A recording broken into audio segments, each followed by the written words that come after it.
ఒక తండ్రి తపస్సు, ఒక తల్లి సాధ్విత్వం బిడ్డల్ని ఎంత కాపాడుతుందో దయచేసి తల్లిదండ్రులందరూ ఆలోచించండి. మీరు జపం చేయండి, మీరు తపం చేయండి, ఆ తపస్సు మీ బిడ్డల్ని కాపాడుతుంది, ఖచ్చితంగా కాపాడుతుంది, అనుమానం ఎలా.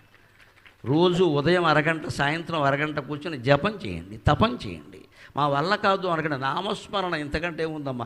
నమ శివాయ, నమ శివాయ, నమో నారాయణాయ, శ్రీమాత్రే నమక. ఏదో ఒక నామాన్ని ఇంట్లో ఓ మూల కూర్చొని ఒక అరగంట సేపు అనలేమా? ఆ అరగంట ఫోన్ కట్టేయలేమా? 6 నెలలు అని చూడండి, మీ బిడ్డలందరూ మీరు కోరినట్టుగా సుఖ సంపదలతో హాయిగా ఉంటారమ్మా. మొత్తానికి నేను చేస్తున్న వాగ్దానం ఇది, మన ఆధ్యాత్మిక వ్యవస్థ మీద నమ్మకం.